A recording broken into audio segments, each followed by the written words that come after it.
She's in pain. The tea smelled like almonds. Sharp, bitter almonds that had no business being in expensive oolong. Zendaya Huang caught the scent before the cup even reached the table. Her husband, Gunjinpyo, the man who controlled half of Seattle's underground economy, sat across from her adjusting his cufflinks, completely oblivious. The server was already lowering the porcelain cup toward his hand. Zendaya had maybe 2 seconds to make a choice that would either save his life or finally end 8 years of being treated like expensive wallpaper in her own marriage. She reached out, intercepted the cup midair, and drank every drop before anyone could stop her. But here's the part nobody understood in that moment, not her husband who barely registered she'd moved, not the server whose face went ghost white, not even the business partner sitting 2 seats down who'd arranged this whole thing. Zendaya didn't swallow cyanide-laced tea to be some kind of hero. She did it because she was 8 months pregnant with twin girls, exhausted from carrying babies alone while married, so bone-tired from being invisible that when she saw that poisoned cup heading toward Gunjinpyo, a dark whisper in her mind said, "If you die saving him, at least you'll matter. At least he'll remember you existed. At least your daughters won't think you abandoned them, you'll be the mother who sacrificed everything." That's how far gone she was.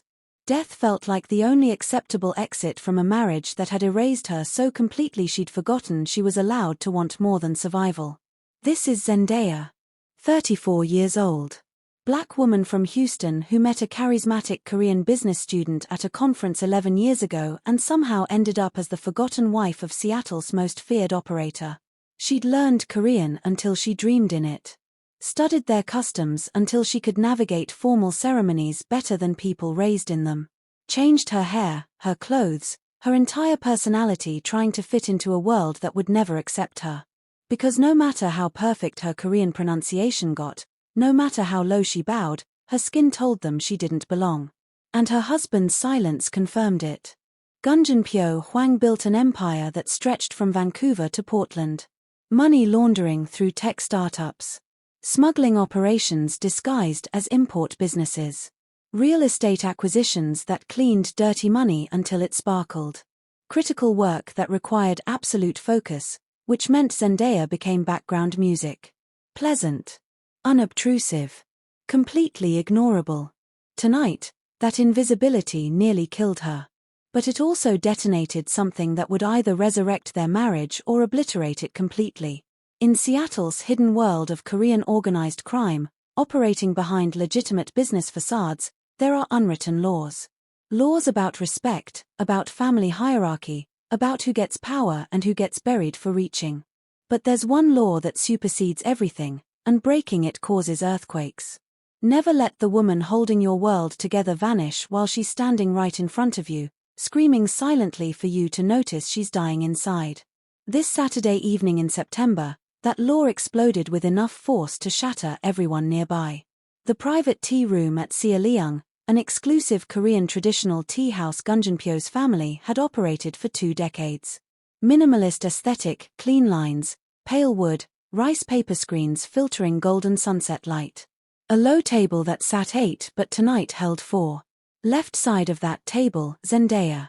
34, 8 months pregnant, her dark skin striking against a simple cream hanbok she'd learned to wear perfectly. Her hands rested on her swollen belly. Her back was straight despite the constant ache. She embodied quiet grace. Grateful. Compliant. Essentially furniture. Across from her, Gunjinpyo. 38 years old, sharp features, eyes that could dissect a lie in seconds, wearing a custom black suit that cost more than most people's cars. His attention was locked on his tablet, reviewing acquisition documents even though this tea ceremony was supposed to celebrate a major deal closing. To Gunjinpyo's right sat Richard Moon, 41, his primary business partner for the past 6 years. American-born Korean, expensive but ill-fitting suit, smile too wide, laugh too loud. Trying too hard to seem relaxed. And at the head of the table sat Gunjinpyo's mother, Ha Mai, 70 years old, traditional deep green hanbok, silver hair in an elegant updo, missing absolutely nothing with eyes that had watched empires rise and fall. This was Power's preferred seating arrangement at a Huang family gathering. Picture perfect from outside. From Zendaya's position, she could see every fracture line.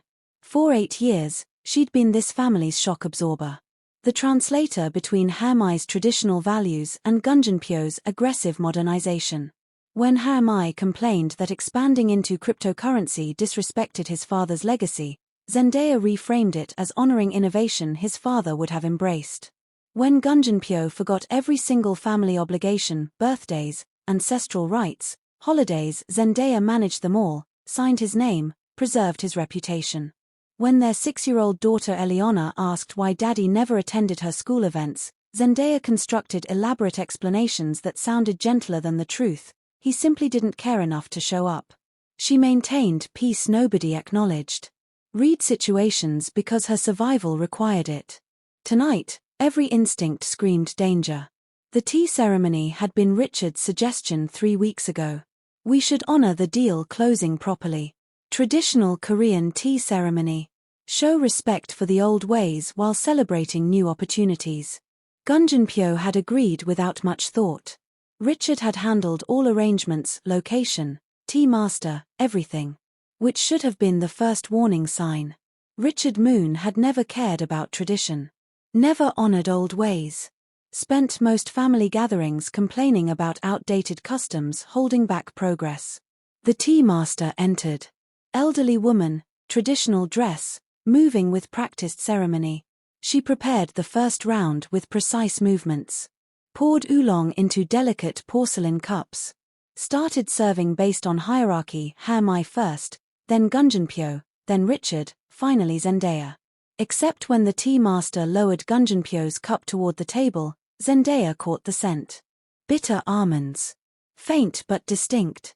A smell that didn't belong in oolong tea. Cyanide.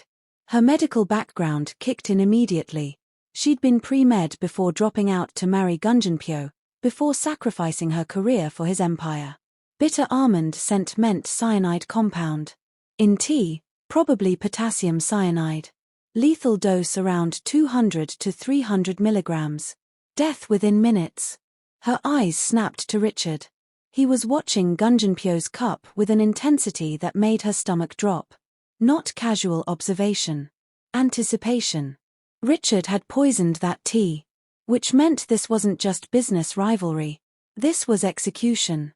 At a traditional ceremony. In front of family. 2 seconds before Gunjinpyo's hand reached his cup. 2 seconds to decide everything. Warn him. He'd dismiss her instantly. In front of Richard and Hermai, he'd make her look paranoid, irrational, the overly emotional wife who didn't understand business. He'd done it before, 3 months ago when she'd mentioned Richard's financials looked suspicious. Gunjinpyo had literally patted her head and said let the men handle business. Zendaya. Stay silent. Watch him die. Become a widow raising 3 daughters alone. Free from this suffocating marriage but destroyed by guilt. Or. That smells wonderful. May I try yours first? Her voice was soft. The gentle tone she'd perfected over 8 years. Non-threatening. Easy to ignore. Gunjinpyo didn't even glance up from his tablet. Just made a dismissive hand gesture. Sure, whatever. Zendaya lifted his cup. The bitter almond scent was stronger up close. Unmistakable. She looked directly at Richard as she raised it to her lips. Watched his eyes go wide with horror. Watched him realize what was about to happen. She drank. All of it. Fast. The bitterness hit immediately. Chemical. Wrong. Burning down her throat like acid. Her heart stuttered, rhythm breaking apart. Her lungs tightened. The twins inside her kicked frantically, they felt it too. Panic cut through the poison fog. She'd just poisoned her own daughters. One hand flew to her throat. The other pressed against her belly protectively. The cup slipped from her fingers, shattered on the floor. Porcelain fragments scattering. Tea pooling like spilled blood. Across the table, Gunjinpyo was still reading his tablet. Careful with he finally looked up. Saw her face. Zendaya. Her vision was fracturing. Breaking into pieces. She tried to speak but her throat had closed. No air moving. Her lips felt numb. Hands tingling. The classic cyanide progression she'd studied in pharmacology class a lifetime ago. She collapsed sideways. Head hitting the floor hard. The world tilting. Gunjinpyo's face appearing above her, mouth moving but she couldn't hear words anymore. Just white noise. Static. Richard was on his feet, phone out, pretending to call for help while actually looking terrified. Mai hadn't moved. Just sat watching with that calculating expression, eyes moving between Zendaya, the shattered cup, and Richard. Gunjinpyo's hands on her face. Shaking her. She could see his mouth forming her name but sound was gone. Everything was shutting down. Through the fog, through the poison eating through her cells, through the terror that her daughters might die, one thought surfaced clear and sharp: he's finally looking at me. Even if I'm dying. Even if it's too late. He finally sees me. And beneath that thought, darker and more shameful, at least this way, I matter. Listen, stop scrolling right now. Hit that subscribe button and turn on notifications, because what you're about to hear gets intense. This isn't just some story, this is about a woman who got so lost in her own marriage that poison felt like relief.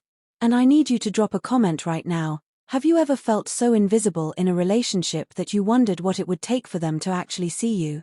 Because Zendaya is about to survive this, and what comes after is going to completely shatter and rebuild everything you think you know about second chances.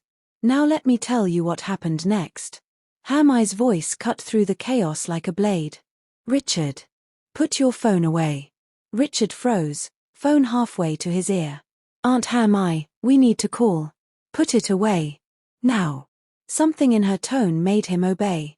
Mai stood with the calm of someone who'd navigated 50 years of violence disguised as business.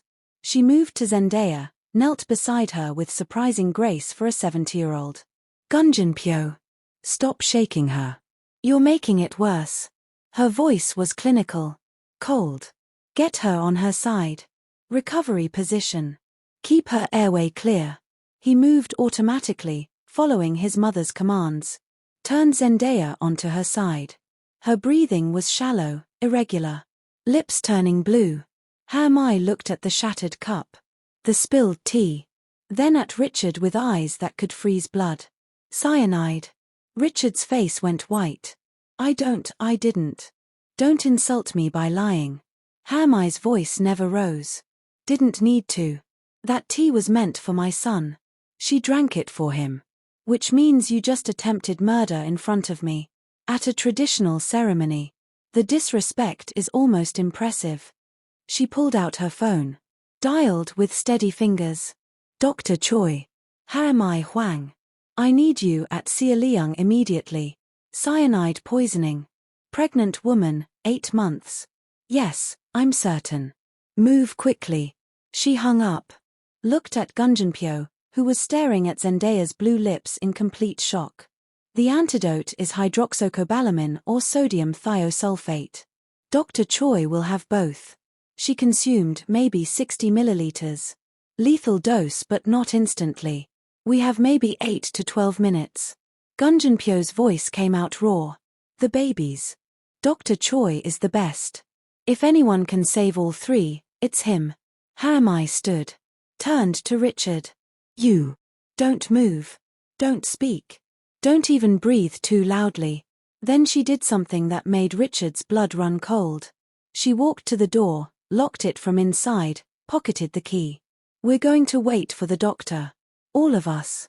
Together. 8 minutes felt like 8 hours. Gunjinpyo knelt beside Zendaya, one hand on her face, the other on her pregnant belly, feeling the twins' movements getting weaker. His wife was dying. His daughters were dying. And for the first time in 8 years, he was actually present enough to notice. Stay with me. His voice was breaking. Zendaya, please. Stay with me. I'm sorry. I'm so sorry. Please don't leave. Words he should have said years ago. Words that came too late. Zendaya could hear him now. Sound returning in fragments. His voice cracking. The desperation. She tried to focus on his face but her vision kept doubling, tripling. Her chest felt crushed. Every breath a fight. But somewhere through the poison and pain, she felt his hands holding her. Really holding her. Not the absent touch of someone going through motions. This was fear. Real fear. He was terrified of losing her. After 8 years of being ignored, she was finally the center of his attention. And she was dying to get it. Dr. Choi arrived in 6 minutes. Burst through after Hae Mai unlocked the door. Black medical bag. No questions asked, he'd been handling Hwang family emergencies for 20 years. He assessed Zendaya in seconds. Pupils dilated. Lips cyanotic. Pulse thready. Respiratory distress. Hydroxocobalamin. 5 grams 4. Now. He was already inserting the 4-line. The antidote went in fast. Bright red liquid that looked alarming but was Zendaya's only chance. The babies. Gunjin-pyo's voice was desperate. Dr. Choi had a fetal Doppler out, checking heartbeats. Both still there. Rapid but present. If the antidote works on her, it works on them. 3 minutes passed. The longest 3 minutes of Gunjin-pyo's life. He watched Zendaya's face. Watched color slowly return to her lips. Watched her breathing even out. Become less desperate. Her eyes opened. Focused on him. Really focused. The babies. First words out of her mouth. Alive. You're all alive. Gunjin-pyo was crying. Actually crying. Tears streaming down his face in front of Richard, in front of Dr. Choi, in front of his mother. He didn't care. Dr. Choi checked vitals again. She needs hospital monitoring. The babies need continuous observation. But I think they'll make it. All 3. He looked at Hae Mai. She got lucky. Most people die before antidote arrives. What made you so sure it was cyanide? Hae Mai's eyes flicked to Richard, who stood frozen by the door looking like he wanted to disappear. I know what murder looks like. I've seen it dressed up as many things. Today it wore the mask of tradition. The ambulance came quietly. No sirens. The Hwang family handled emergencies discreetly. Zendaya was loaded onto a stretcher. Gunjin-pyo climbed in beside her, holding her hand like she might evaporate if he let go. As doors closed, Zendaya looked back through the ambulance window. Saw Richard standing between 2 of Hae Mai's security people. Saw Hae Mai watching with that unreadable expression. Saw the tea house where she'd almost died. Where she'd finally mattered enough for her husband to notice she existed. The hospital was a private facility the Hwang family owned through shell corporations. Top floor. Armed security disguised as orderlies. Dr. Choi admitted Zendaya immediately. 20 hours of monitoring. Blood tests every 2 hours. Continuous fetal monitoring for the twins. The babies were in distress initially but stabilized gradually. Their heartbeats grew stronger. More regular. Zendaya would survive. The twins would survive. Medically, it was a miracle. Emotionally, it was a detonation. Because now Gunjin-pyo had to face what he'd been avoiding for 8 years. His wife had nearly died. His daughters had nearly died. And he'd been so focused on his tablet he hadn't even noticed until she was on the floor turning blue. He sat beside her hospital bed for 3 days straight. Didn't go home. Didn't check his phone. Just sat there watching her breathe, watching monitors track the twins' heartbeats, replaying that moment when she'd grabbed his tea and drunk it. She'd seen the poison. Had to have seen it. Could have warned him. Could have stopped him. Instead, she'd drunk it herself. Why? On day 4, when Zendaya was awake and stable, when the twins were confirmed healthy, he finally asked. Why didn't you just tell me it was poisoned? Zendaya looked at him for a long moment. Then said something that gutted him completely. Would you have listened? Silence. Because they both knew the answer. No. He wouldn't have. He'd have dismissed her, probably embarrassed her in front of Richard and Hae Mai, told her to stop being dramatic. You drank it to save me. Not a question. A realization. Yes. You could have died. Yes. The babies could have died. I know. He waited for more. An explanation. Justification. She just watched him with exhausted eyes. Zendaya, why would you risk that? And here's where she could have lied. Could have painted herself as the devoted wife who sacrificed everything for love. Could have let him believe the heroic version. Instead, she told the truth. Because part of me wanted it to be over. The words landed like grenades. Gunjin stared at her, not understanding. I saw the poison and thought, if I drink this, either I save you and finally matter to you, or I die and it's finally over. Either way, I'm not invisible anymore. Her voice was flat. Factual. Empty. I wasn't being heroic, Gunjin. I was being desperate. So desperate that death seemed like an acceptable solution to being ignored in my own marriage. She looked at her pregnant belly. I'm carrying your daughters. I already have one daughter who needs me. And in that moment, part of me still wanted to drink poison because at least dying would get your attention. Tears started falling. Do you understand how broken I was? How erased? That's what 8 years of being invisible did to me. Gunjin sat frozen. Destroyed. His wife hadn't just saved his life. She'd used his attempted murder as a way to escape her own pain. And he'd created that pain. Day after day. Year after year. Until she'd become so desperate that poison felt like relief. Zendaya. Don't apologize yet. Her voice was firm despite tears. Don't tell me you'll change. Don't make promises. I need you to sit with what you did to me. Really sit with it. You didn't just ignore me. You made me want to disappear. She wiped her face with shaking hands. And the worst part. I almost took our daughters with me. Because I was so empty that I couldn't see another way out. The hospital room was silent except for the steady beep of monitors and Zendaya's quiet crying. Gunjin sat beside her bed, hands in his lap, completely shattered. He'd built an empire. Controlled territory from Vancouver to Portland. Made millionaires and destroyed competitors. But he'd broken his own wife so completely she'd rather swallow poison than continue being married to him. I don't know how to fix this. His voice was barely audible. Zendaya looked at him. Really looked at him. I don't know if you can. That honesty cut deeper than any accusation could have. No false hope. No easy path forward. Just brutal truth. They sat in that truth together. No solutions. No promises. Just the wreckage of what their marriage had become.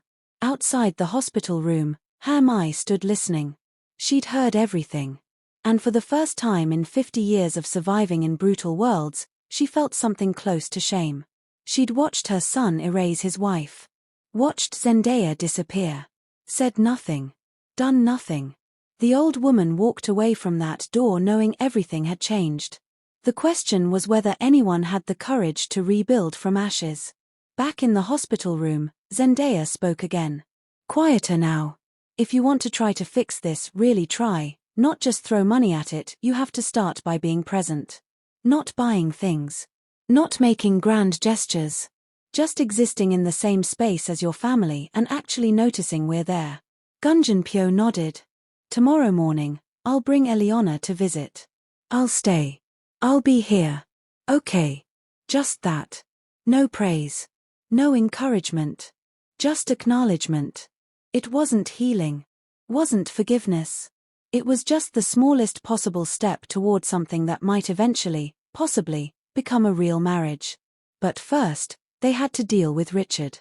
Before we find out what happened to Richard, I need you to comment right now. If someone you loved became a completely different person to try to win you back, would you give them a chance or would the damage be too deep?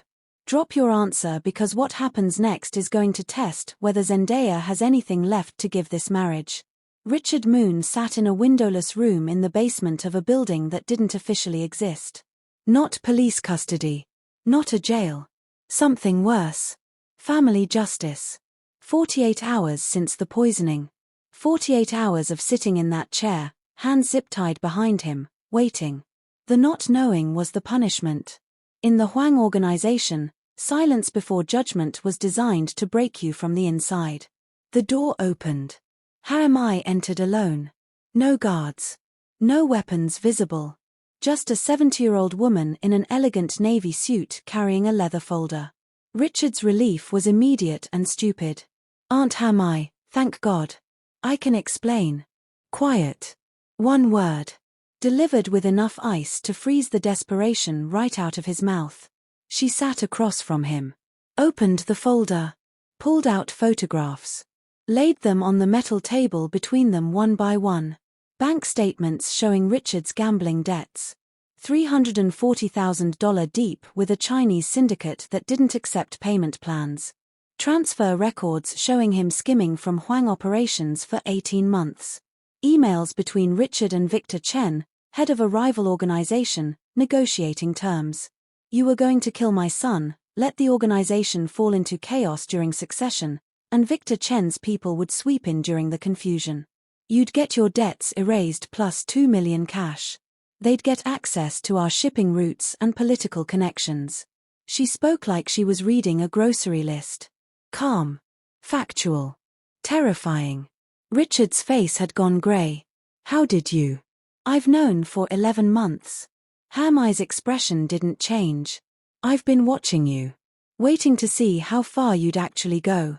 She pulled out another photo. This one made Richard's stomach drop. His daughter. 8 years old. At her school. Time-stamped from yesterday. Your family is fine, Hermai said before he could panic. Nobody has touched them. Nobody will. Despite what you attempted, we're not animals. She leaned back. Studied him with clinical detachment. Here's what I don't understand, Richard. You've worked with us for 6 years. Made good money. Built legitimate businesses through our connections. Why throw it away? The gambling is a symptom, not a cause. She cut him off. You resented my son. Resented taking orders from someone younger. Resented that he trusted you with important work but not with real power. So when Victor Chen offered you a way to feel powerful, you took it. Richard said nothing. What could he say? She'd dissected him completely. Here's your situation, Hermai continued. You poisoned tea meant for my son. His wife drank it instead. She nearly died. Her unborn children nearly died. Traditional response would be execution. Painful. Public within our circles. A message to anyone else considering betrayal. She paused. But my daughter-in-law is alive. And she said something interesting when I visited her yesterday. She said, Richard has a family. A daughter. Don't make that little girl grow up without a father because of his mistakes. Richard's eyes filled with tears. She said that. After I almost killed her. She did. Which tells you everything about who she is. Hermai's voice hardened. And everything about how badly my son failed to value her. She pulled out one more document. Placed it in front of Richard. Relocation agreement. You, your wife, your daughter moved to Denver. We set you up with a legitimate consulting business. Real work. Real clients. Clean money. You'll earn probably a quarter of what you made with us, but it's honest. Richard stared at the paper. Why would you? Because Zendaya asked me to show mercy. And because my son needs to learn that power without compassion creates exactly what we're sitting in right now, a room where trusted people become enemies because they were never valued as humans. She stood. You have 2 choices. Sign this. Leave Seattle forever. Never contact anyone in this organization again. Or refuse, and I handle this the traditional way. Your daughter becomes an orphan. Your wife becomes a widow. You become a cautionary tale. Hermai pulled out a pen. Set it on the table. Choose. Richard's hand was shaking so hard he could barely hold the pen. He signed. Messy. Desperate. But he signed. Your family is already packed, Hermai said, collecting the document. You leave tonight. A car is waiting. If you ever return to Seattle, if you ever speak to anyone from this world again, mercy ends. Permanently. Understand? Yes. Richard's voice was barely a whisper. Good. Hermai walked to the door. Paused. Richard. You should know that Zendaya had every reason to want you dead. You tried to murder her and her children. But she chose compassion anyway. That strength you and my son have never understood. She left. The door closing behind her sounded like a cell door slamming shut on Richard's old life. 3 hours later, Richard Moon's family was on a plane to Denver. Gone. Erased from Seattle's landscape like they'd never existed. And in a hospital room across the city, Zendaya was about to have a conversation that would determine if her marriage could survive. 2 weeks after the poisoning, Zendaya came home. The twins were healthy. She was healthy. Medically cleared. Physically recovered. Emotionally, she was somewhere else entirely. Going through motions like an actor playing a role she'd memorized but no longer believed in. She made breakfast Eliana wouldn't eat because 6-year-olds want specific things at specific times and logic doesn't apply. Responded to text messages from other school parents with appropriate enthusiasm that felt hollow. Organized her calendar. Did laundry. Performed the routine of being a wife and mother while feeling completely detached from both roles. Everyone saw a woman recovering from trauma. Hermai saw a woman who'd already left the marriage emotionally and just hadn't physically moved out yet. Thursday afternoon, 3 weeks post-poisoning, Eliana was at a friend's house for a playdate. Gunjin was at the office, back to 12-hour days within a week of Zendaya coming home. Some things hadn't changed at all. Hermai arrived unannounced. Let herself in with the key she'd always had. Found Zendaya in the nursery the twins would use in a few weeks, assembling a crib by herself. 8 months pregnant, struggling with an Allen wrench, refusing to ask for help because asking meant admitting she needed something and she'd learned that needing things only led to disappointment. Let me help. Hermai's voice from the doorway. Zendaya looked up. Didn't argue. Just handed over the instructions. They worked in silence for 20 minutes. Built the crib together. When it was done, Hermai sat in the rocking chair. Gestured for Zendaya to sit on the ottoman. We need to talk about what happens next. Zendaya's hands rested on her belly. What do you mean? I mean you're planning to leave him. You just haven't admitted it to yourself yet. Direct. No gentle leading into the topic. Classic Hermai. Zendaya's eyes filled with tears instantly. I don't know what I'm doing. Yes, you do. Hermai's voice was firm but not unkind.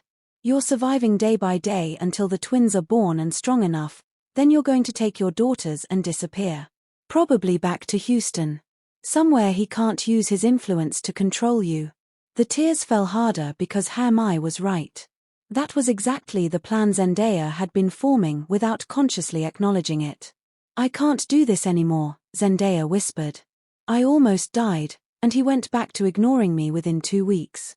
He visited the hospital every day while I was there, but the second I came home, he went right back to his old patterns. Leaves at 6 in the morning. Comes home at 8 at night. Eats dinner in his office.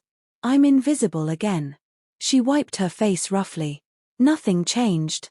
He was scared when I was dying, but now that I'm fine, I'm back to being the household manager he doesn't notice. Hermai was quiet for a long moment. You're right. My son is failing. Again. Still.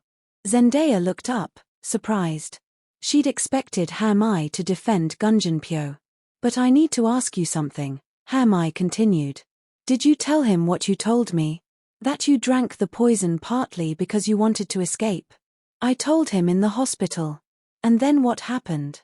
Zendaya thought back. He said he didn't know how to fix it. I said I didn't know if he could. Then Dr. Choi came in for tests and we never finished the conversation. Did he ask to finish it? Silence. Because no, he hadn't. He'd left that conversation hanging in the air like smoke and never circled back to it. Hermai nodded slowly. My son is a coward. He's brave with business, with enemies, with violence. But emotional truth terrifies him. So he's avoiding you. Hoping if he doesn't acknowledge what you said, it'll somehow become less real. She leaned forward. Here's what you need to understand, Zendaya. You have every right to leave. Every justification. You almost died because of his neglect, not because of Richard's poison, but because my son made you so desperate that poison felt like a solution. That's unforgivable. Zendaya nodded, crying harder. But, Hermai continued, if there's any part of you that wants to try to save this marriage, you need to force the conversation he's avoiding. You need to make him sit in the full truth of what he did to you. Not let him hide behind work and distance. What if I do that and nothing changes? Then you leave with clarity. With certainty. Knowing you tried everything and he chose not to meet you halfway. Hermai's voice softened slightly. But at least you'll know. She stood. Smoothed her skirt. I'm going to do something I rarely do. I'm going to interfere in my son's marriage. I'm going to create a situation where he can't run from this. Where he has to face what he's done. But you have to promise me something. What? You have to tell him the complete truth. Not the version where you're the noble wife who saved him. The version where you were so broken you saw death as relief. He needs to hear how close he came to destroying you. Zendaya's voice shook. What if he can't handle it? Then he doesn't deserve you. And you take your daughters and build a life where you're seen. Hermai walked to the door. Paused. But I think my son might surprise you. Fear makes him run. But sometimes, if you corner fear, it transforms into something else. After Hermai left, Zendaya sat in the nursery surrounded by pieces of a life she'd built mostly alone. The crib they'd just assembled. The changing table she'd put together 3 months ago by herself. The rocking chair she'd bought with her own money because Gunjanpyo said nursery furniture was handled and then forgot about it entirely. She thought about leaving. Really thought about it. Imagined packing bags in the middle of the night. Taking Eliana and disappearing before the twins were born. Starting over somewhere he couldn't find her. It would be easier than fighting for a marriage that had been broken for years. But something Hermai said stuck with her. At least you'll know you tried everything. Could she live with herself if she left without giving him one final chance? Without forcing him to see the complete damage he'd done? She didn't know. But she was about to find out. That night, Gunjanpyo came home at 9:30. Later than usual. Zendaya was in the kitchen cleaning up from the dinner he'd missed. Again. Sorry, conference call ran long. His standard excuse. Delivered while checking his phone. We need to talk. Can it wait? I have to review. No. Her voice was firm. Different. It made him actually look up from his phone. It can't wait. Put the phone down. Sit. Something in her tone made him obey. He sat at the kitchen table. Zendaya sat across from him. Hands folded. Heart racing. 3 weeks ago, I almost died. Our daughters almost died. And we never finished the conversation we started in the hospital. Gunjanpyo's jaw tightened. Zendaya, I don't think. I don't care what you think right now. I need you to listen. She cut him off. I told you in the hospital that I drank the poison partly because I wanted to escape. Do you remember what I said? He nodded stiffly. Say it. Out loud. Tell me what I said. His voice was barely audible. You said part of you wanted it to be over. That dying felt like an acceptable solution to being invisible. And what did you do with that information? Silence. You left the hospital and went right back to ignoring me. 12-hour work days. Eating dinner alone in your office. Treating me like furniture. Like I didn't just almost die carrying your children. Tears started falling. She didn't wipe them away. I told you I was so broken that death felt like mercy, and you responded by making me invisible again. Do you understand what that did to me? Gunjanpyo looked like he'd been slapped. I thought giving you space. Space. Her voice rose. You thought ignoring me was giving me space. I needed you to be present. To show me that almost losing me actually changed something.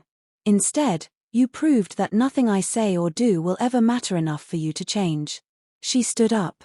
Started pacing. I've spent 8 years erasing myself for this family. Learning your language. Following your customs. Raising your daughter alone. Managing your household. Being the perfect wife who never complains, never demands attention, never makes you uncomfortable. Her voice broke. And I almost killed myself and our daughters because I was so desperate to either finally matter to you or just stop existing. And your response was to go back to work like nothing happened. Gunjanpyo sat frozen. Watching his wife fall apart. Hearing words that were dismantling every excuse he'd been building for 3 weeks. Do you even love me? Zendaya asked. Direct. Raw. Or did you just marry me because I was convenient? Because I managed your life and didn't demand anything from you? I love you. His voice was rough. Then show me. Because love that I can't see or feel or experience isn't love. It's just words you say to keep me here while you ignore me. She was shaking now. I'm 8 months pregnant with your daughters. I have a 6-year-old upstairs who barely knows her father. I almost died 3 weeks ago. And I'm standing here telling you I can't do this anymore unless something fundamentally changes. Right now. Tonight. Gunjanpyo finally moved. Stood up. What do you want from me? I want you to care more about our family than your empire. I want you to notice when I walk into a room. I want you to ask about my day and actually listen. I want you to be a father to Eliana instead of a stranger who lives in the same house. She wiped her face with both hands. I want you to choose us. Actually choose us. Not with words. With actions. With presence. With your time and attention and actual emotional investment. I'm trying. You're not. She shouted it. Years of silence finally breaking. You're going through the same motions you always have and calling it trying. Real trying would mean leaving work at 5. Making breakfast with Eliana. Sitting with me in the evening. Being here. Physically and emotionally here. She took a shaky breath. I'm not asking you to retire. I'm asking you to make us a priority instead of an afterthought. To act like we matter as much as your business deals. The kitchen was silent except for Zendaya's ragged breathing and the hum of the refrigerator. Gunjanpyo stood there, every defense stripped away, facing the complete wreckage of his marriage. His wife was right. About everything. He'd been a coward. Running from emotional truth. Hiding behind work because empire building was easier than husbanding and fathering. I don't know how to be what you need. His voice cracked. Then learn. Ask me. Ask Eliana. Try and fail and try again. But actually try. Really try. Not this surface level I'm sorry, here's expensive jewelry garbage. Real change. She moved closer to him. Looked him directly in the eyes. Because I'm telling you right now, if I don't see real change in the next month, I'm taking our daughters and leaving. I'll go back to Houston. File for divorce. Build a life where I'm not invisible. Zendaya. I'm serious. I can't survive another year of this. I barely survived 8. I'm giving you 1 month to show me you can be the husband and father we need. If you can't, I'm done. She walked toward the stairs. Stopped. Turned back. Tomorrow morning, I want you to take Eliana to school. Not the nanny. You. Talk to her during the drive. Ask about her friends. Actually listen. That's step 1. Then she went upstairs, leaving Gunjanpyo alone in the kitchen with the weight of an ultimatum he absolutely deserved. The next morning, 6:45, Gunjanpyo walked into Eliana's room. His daughter was struggling with her school uniform, trying to button the shirt by herself, getting frustrated. Hey. Let me help. Eliana looked up. Confused. Where's Mommy? Mommy's resting. I'm taking you to school today. You don't take me to school. Suspicious. Like this might be a trick. I'm going to start. He helped her with the buttons. She watched him like he was a stranger who'd wandered into her room.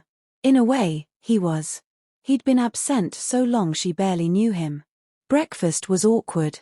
Eliana ate cereal while Gunjanpyo sat across from her trying to think of something to say to his own daughter.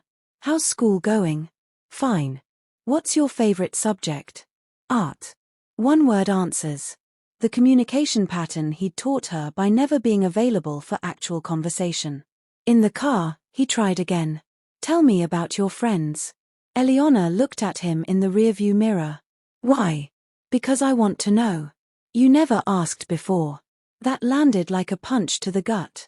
His 6-year-old daughter had already learned he didn't care enough to ask about her life. I'm asking now. She was quiet for a long moment. Then, testing him, she started talking. About her best friend Maya. About a boy named Connor who pulled her hair. About her art teacher who was teaching them watercolors. She talked the entire 15-minute drive. And Gunjanpyo realized he'd missed years of this. Years of his daughter having thoughts and feelings and experiences he knew nothing about because he'd never bothered to ask. When they pulled up to school, Eliana unbuckled herself. Paused. Daddy. Yeah. Are you going to pick me up too? He thought about his schedule. 3 meetings this afternoon. All of them important. All of them could be rescheduled. Yes. I'll be here at 3:15. Her whole face lit up.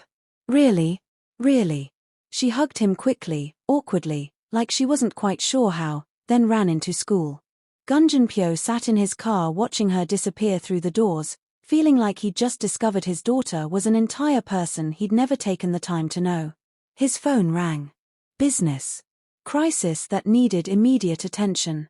The old Gunjin would have answered instantly. He sent it to voicemail. Started the car. Drove to the office knowing everything had to change. Not slowly. Not gradually. Right now. His assistant was shocked when he told her to clear his afternoons for the next month. His business partners were confused when he started leaving at 5 instead of 8. His mother was suspicious when he showed up at family dinner actually engaged in conversation instead of checking his phone. But Zendaya was watching. Testing. Waiting to see if this was real or just performance art that would fade once she stopped threatening to leave. The first week, he picked up Eliana every day. Learned that she hated math but loved recess. That Connor had stopped pulling her hair after she told the teacher. That she wanted to try soccer but was scared she'd be bad at it. Week 2, he started cooking dinner. Badly. Burned rice. Oversalted vegetables. Eliana giggled at his failures. Zendaya watched from the doorway, arms crossed, not helping but not stopping him either. Week 3, he came home one day to find Zendaya crying in the bathroom. Morning sickness at 8 months pregnant, the twins were pressing on everything, making her nauseous constantly. He didn't ask if she was okay. Didn't try to fix it. Just sat on the bathroom floor with her, rubbing her back while she threw up, holding her hair. When she finished, she looked at him with red eyes. Why are you doing this? Because you told me to. No. Really. Why? He was quiet for a moment. Because I almost lost you, and it made me realize I never really had you. I had a woman managing my household and raising my child, but I never had a wife. I never gave you a husband. And I want to try to be one before you leave me. Zendaya's eyes filled with tears again. You think a month of effort erases 8 years of neglect? No. But I'm hoping it's the start of something different. They sat on the bathroom floor together, backs against the wall, not touching but present. It wasn't healing. But it was honest. Week 4, Eliana's school had a parent event. Art showcase. Gunjin had never attended a single one. Zendaya assumed he wouldn't come to this one either. She went with Haramai, prepared to make excuses about where he was. He showed up. 30 minutes early. Stood in front of Eliana's watercolor painting, a family portrait. Mom, Dad, little sister who didn't exist yet, and Eliana. They were holding hands. When Eliana saw him there, she ran over and grabbed his hand. You came. I said I would. But you never come to school things. I'm going to start. He looked at the painting. Tell me about this. She explained every detail. The colors she chose. Why she made his suit purple instead of black, because black is boring, Daddy. Why everyone was smiling, because that's how I want us to look. Zendaya watched from across the room. Watched her husband actually listening to their daughter. Saw Eliana glowing with attention she'd craved for years. It still wasn't enough. 1 month of trying didn't undo 8 years of damage. But it was something. It was different. That night, after Eliana was asleep, Zendaya found Gunjin in his office. Not working. Just sitting there staring at Eliana's painting, which he'd brought home and put on his desk. It's been a month, she said from the doorway. He looked up. Nodded. Are you leaving? She thought about it. Really thought. I don't know yet. You've changed your behavior. But I don't know if you've changed who you are. And I don't know if what you're doing now is sustainable or if you'll eventually slide back once I'm not threatening to leave. What would convince you? Time. Consistency. Months of this, not weeks. Proof that you're not performing for an audience but actually becoming someone different. She moved into the room. Sat across from him. I'm not leaving today. But I'm not promising to stay forever either. We're in this weird middle space where you're trying and I'm watching and neither of us knows if this is going to work. That's fair. And I need you to know something. Her voice was firm. I'm not going to erase myself anymore. I'm not going to shrink and disappear to make you comfortable. The old Zendaya who never complained, who managed everything silently, she's gone. She almost died. She placed a hand on her pregnant belly. This version of me is going to demand things. Ask for help. Expect you to show up. If you can't handle that, tell me now. Gunjin looked at her. Really looked at her. Saw a woman he'd nearly destroyed finally demanding to be seen. I can handle it. I want to handle it. Prove it. And for the next 6 months, he did. When the twins were born, 2 healthy girls they named Hope and Grace, Gunjin was there. Not just in the room but present. Holding Zendaya's hand. Crying when they came out. Cutting umbilical cords. Meeting his daughters instead of checking his phone in the corner. He took 2 weeks off work. Actual time off. Changed diapers at 3 in the morning. Walked colicky babies around the house. Learned that Hope liked to be bounced while Grace preferred being rocked. He showed up. Day after day. Week after week. Not perfectly. He still had moments where work pulled his attention. Moments where he forgot to ask how Zendaya was doing. Moments where old patterns tried to reassert themselves. But when Zendaya called him out, he listened. Adjusted. Tried again.